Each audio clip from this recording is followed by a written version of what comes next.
السلام علیکم ګرانو کتونکو، جعفر شاه درویش یم.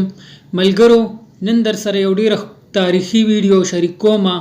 ملګرو، تاسو چې کله د اکوړه هټک نه په ولې په لاره باندې کاکا صاحب ته ځئ، نو په لاره کې د لارې ګس سیټ ته یو ډیر تاریخي ځای راځي چې ډیر خلک ورته رنګ محل وایي. په دغې حوالې سره زمونږ د ملګري یو ویډیو کړې ده. په دې ویډیو کې مخکې ډېر ښکلي معلومات دي. راځئ چې دا ویډیو وګورو او خوندونه ترې واخلو.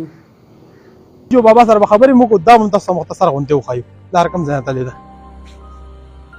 وګوره باقاعده طور باندې امک شان آبادي ده.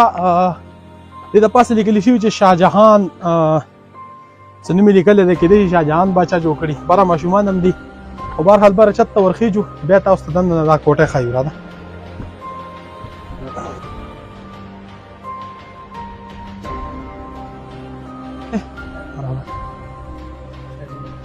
کاکا سره ملاو شو، کاکا نه معلومات کو بیا خو دا ووایه کاکا جي چې نوم مو څه دی؟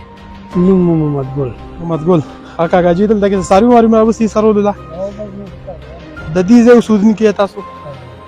دا چې کومه کوټه ده چې موږ د پاسه ولاړ یو که نه، دا خو ماته ډېره زیاته زړه ښکاري. ډېره زړه ده، ډېره زړه. نو د دې مختصر غوندې الفاظو کې زموږ یې ملګري ته ووایه چې یاره دا څه تاریخ لري، دې پتې شاته څه تاریخ تاریخ د دا تاریخ ته چې مونږ خو د خلکو نه اورو دي، د 550-600 سالو شو د دې آبادۍ. خو دا د اکبر باچا د رج ځای و. بس دمې بس لوړه تلو به کله پېښور کله اټک و، یا د لارې جهازونه موټرې نه وي. په دغه تاریخ دی. ښه دا د اکبر باچا د دور یو ته وایي چې هغه ټایم کې لکه هغه ډېر وخت وشو که نه، 450 کاله وشو. خبره دې بالکل صحیح ده. د هغې دور ته څه وایي چې یو هغه ځان له ځای جوړ کړی او په دې لار بچېدل ده کې به هغه دمه به یې کوله، سټی دپاره جوړ کړی. مطلب بر علاقو طرف ته به چې کوم تلو ټرکونو لارۍ خو نه وي که نه، لارې ډېر مهرباني کاکا جي. کاکا جي وایي چې یاره دا چې کوم عمارت جوړ دی دا د اکبر باچا په دور د وخت جوړ دی. څنګه تاسو مخکې ما تاسو ته ووایي چې یاره د مغول امپایر سره تعلق ساتي، ځکه چې دا آبادي هم ټوله مکمل د هغې په شان ده. دې د مخکې چې موږ کوم ځای ته تللي وو، بیرام باره دري یا مقبره اټک یا چې کوم دی نو مغل د اټک کلا ده، پوجي کلا ده هم د سره پېښور بانسار هم د جوړ کړی. صحیح دی جي. نو به د دې تر دې هکله باندې لکه موږ ته کنفرم تاریخونه خو نشته پته، خو بهرحال دا تاسو له غونډې مختصر غونډې ښایو. په دې لار باندې کوزیږو چې دا مکان چې کوم دی د لاندې نه څنګه دی، پوه شو که نه؟ دې سایډ نه کوزیږو تاسو ته ښایو. خو دومره معلومات وشو چې یاره دا د اکبر باچا د دور د وختو دا آبادي ده. خو بهرحال تاسو ټولو ته مختصر غونډې ریکویسټ دا دی چې کوم رور ته د دې عمارت تاریخ پته وي نو هغه رور لازمي چې کوم دی په کمنټ کې د دې مکمل تاریخ لیکئ. راځئ دننه تاسو ته ښیو چې دا عمارت دننه څنګه دی. دلته کې تاسو وګورئ دا بالکل مکمل د مغل ټایپ د اکبر باچا د دور هغه حساب سره جوړ شوی دی. ځکه چې کوم عمارت یې مونږ ګورو همدې لحاظ سره اوس والله ولم چې دا د دمې لپاره جوړ کړی، ځکه چې داسې موږ ډېر عمارت یې ګورو چې کوم یو ډېر لوی تاریخ لري. دا زما د کنټینټ حصه وه، نو مې چې دا هم تاسو ته وښایو چې دلته کې یو داسې مکان یا یو داسې کلا موجوده ده چې کوم یو ځان له تاریخ لري. خو انشاءالله چې کله د دې تاریخ موږ معلومات وکړو او موږ ته پته ولګېده چې یاره دا ځای داسې تاریخ لري، نو بیا به تاسو سره لازمي هغه تاریخ شیر کوو. او که کوم ورور موږ سره هیلپ وکړو په کمنټ کې یا په انبوکس کې موږ ته ووایي چې یاره د دې ځای داسې تاریخ دی. ګوره باقاعده طور باندې په دیوالونو لیکلي شوي دي خوشحال خان نور چې کوم غټ دغه تیر شوي دي. کېدای شي چې دا د خوشحال خان بابا د دور یو عمارت وي، والله اعلم. الله رب عزت ته علم دی، مونږ صرف اندازه لګولی شو یا هغې به شاته چې کوم تاریخ ما خو ګوګل کې باقاعده کوشش وکړو چې سرچ کړم، خو دلته کې انټرنیټ کار نه کوي. د علاقه څه داسې غوندې ده لږه پسمانده ده.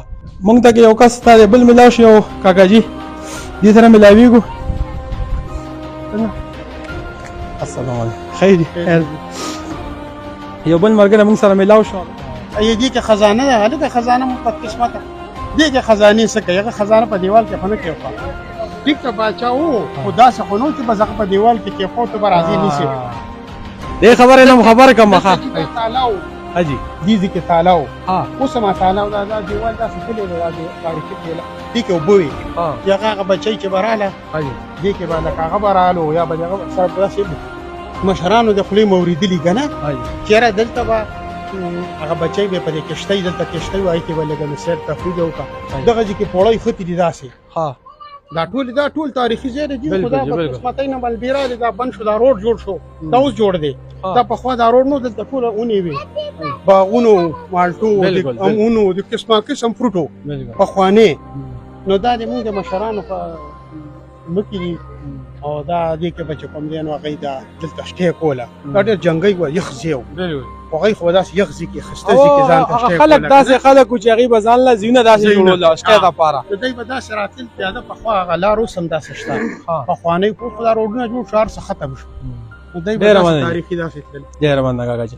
کاکاجي یو خبره وکړه ما د دې نه مخکې هم ګیله کړې وه تاسو پې ډېر زیات چې کوم دی نو دغه شوی وې ډېرو خلکو راته کمنټو کې خبرې کولې چې یاره دا خبرې مه کوه نمبر 1 خبره کاکا دا وکړه چې دا خلک نړۍ موږ رانیګټ ته تللي وو هلته کې قبرونه خلکو کنستې دي ښه یوسف خان قبر ته تللي وو هغه قبر خلکو کنستی دی ادم خان نورخانۍ باندې خلکو کوشش یې کړی نه د پښتون هغه قوم دی چې دې سره خو قدر خو پرېږدې د قدر یې نه کوي مه یې کوه قدر هېڅ خبره نه ولاړ دي چې در کومې پورې ولاړ دي حکومت د نظر نه شاته هېڅ خبره نه ده خو چې دومره قدر کار کوي چې دا شیزونه نړوی ما چې دې کې خزانه ده او پلانکۍ دی ډونګۍ ده ځان نه مو کیسې جوړې کړي دي یو ډرامه دا زمونږ اساسه ده دا زمونږ تاریخ دی دا زمونږ د یوسفزیو تاریخ دی دا د خټکو خوشحال خان بابا تاریخ دی دې په دې شاته زمونږ د مشرانو وینې دي د مشرانو قربانیانې دي نو دومره د درخواست مختصر غونډې چې دې خبرو خیال ساتئ او دا یو وړیکه غونډه کوړه چې کوم یو کس دلته ویزټ کوي د هغې دپاره لوکیشن دا چې کوم دی په جي ډي روډ تاسو راځئ اکوړې تاسو کراس کړئ د پنډۍ سایډ نه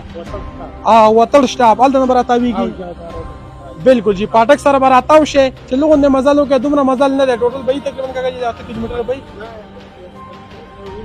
څلور نیم کیلومتر مزل وکړئ ستاسو په لیفټ باندې دا دغه موجود دی بالکل ښکلی لوکیشن لري دا مخامخ غرونه پرسکونه علاقه ګیر چاپېره زمیندار ټایپ ښکلې پټي رکاوټ څه نشته بالکل څه ټینشن نشته معذرت سره چې کوم خلک هغه خوښوي روزانه داسې قومونه چې کوم دی ترقي نه کوي داسې قومونه ټول عمر ډرامو ته بیاناسي او ډرامو په دغه شیزونو باندې خوشحالېږي بقایه که زما خبره به چې اپري خلک دي هغې نه معذرت سپارم هم پلوي الله مو شاد او باد لره الله مو کامیابه ساته د الله په امان السلام علیکم ورحمت الله وبرکاته